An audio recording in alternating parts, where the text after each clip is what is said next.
Today we're going to look at 7 big categories of objects that you may have in your home, that I did have in my home, that can be blocking the flow of money in your life. And when you remove these, you change these, you shift these in easy ways, you will find that you are so much more ready to prosper and money starts flowing more freely. So let's get started. If you're new here, welcome. I'm Claudat. I'm a modern Feng Shui master, and 20 years ago, I created this entire method and school of Feng Shui, which is totally unique. Everything we do here is super positive, wildly creative, and you cannot get it wrong. And you can customize all of this to work for you.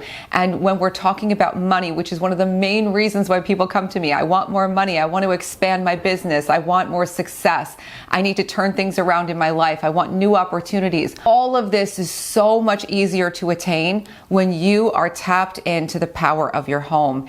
And when you have a bunch of stuff in your home that is triggering bad memories, reminding you of the past, making you feel bad, it's very difficult to stay in that flow. The flow of money starts at your front door. In fact, I just had a conversation with Julie Ryan, who is an incredible psychic medium, and she was telling me how she sees the current of money flowing from the universe into the front door of a home. Contrary to popular belief, you don't need a red door to have good feng shui and attract lots of money.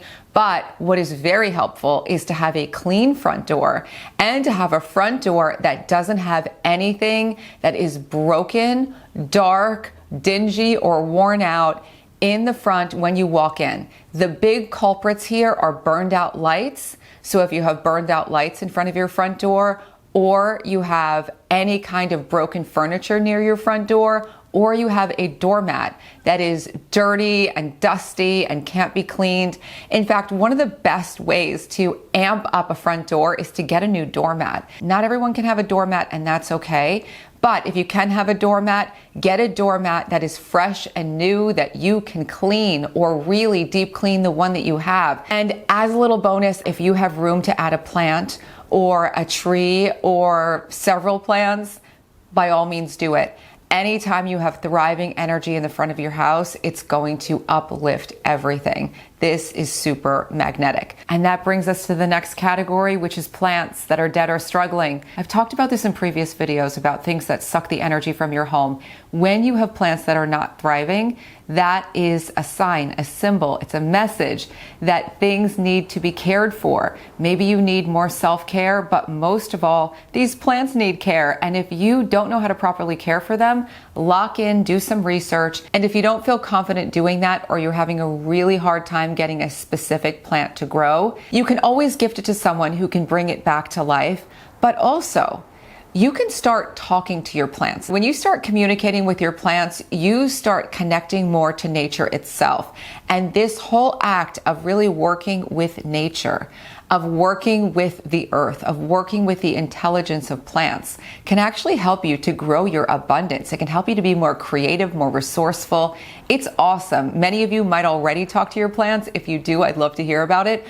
But this is such a great strategy, and it will help you to keep them thriving. And you might just become the biggest plant collector you know. Before I go further, it's worth mentioning that any objects in your house that are really hard to clean fall into a category of things that you might as well consider switching out or getting rid of. Because if you have things that are extremely difficult to clean, they're inevitably going to be dirty more of the time, and that is not the kind of energy that you want in your house. Silk plants and flowers, some knickknacks, different decor items that are really velvety but they can't be washed. All of those are common things that I've seen, but you may have others in your own house that you know are just impossible to keep clean, and you may want to consider either letting them go or finding an ingenious way to clean them so they don't drag the energy down in your space. Now, another sneaky category of these objects are cleaning tools that are dirty themselves.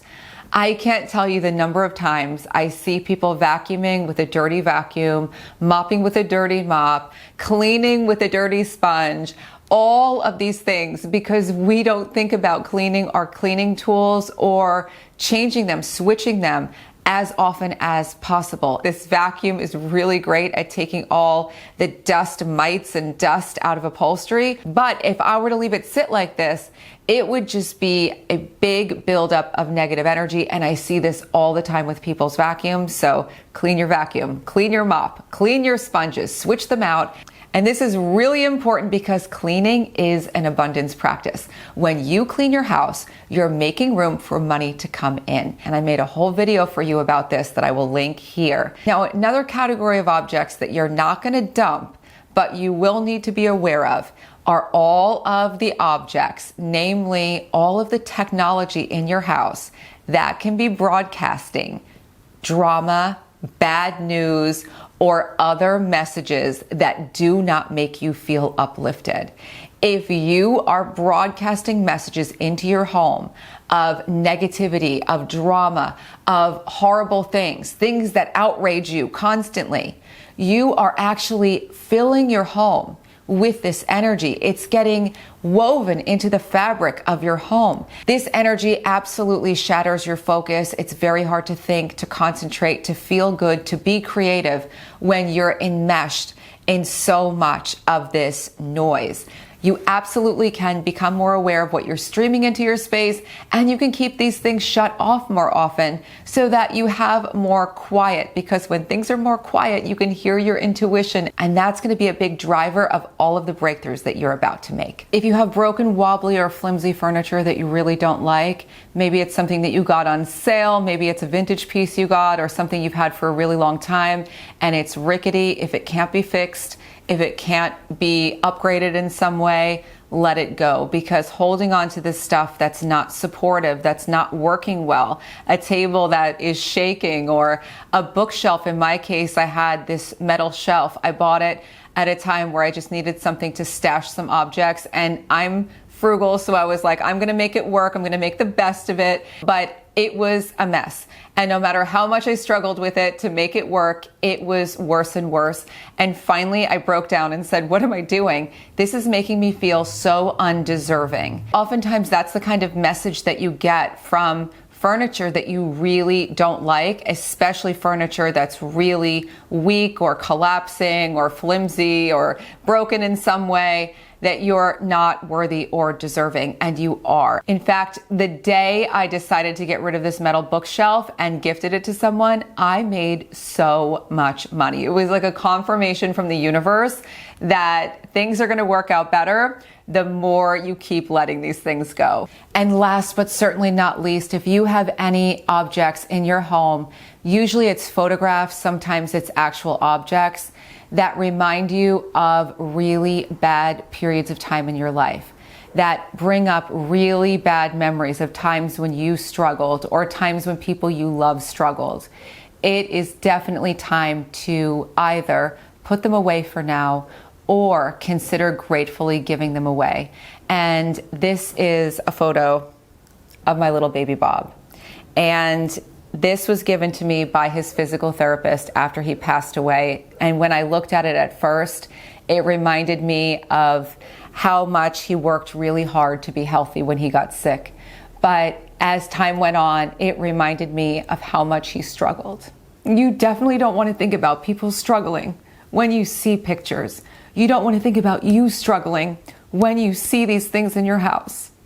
I put this away, and suddenly all of the great memories of Bob flooded back.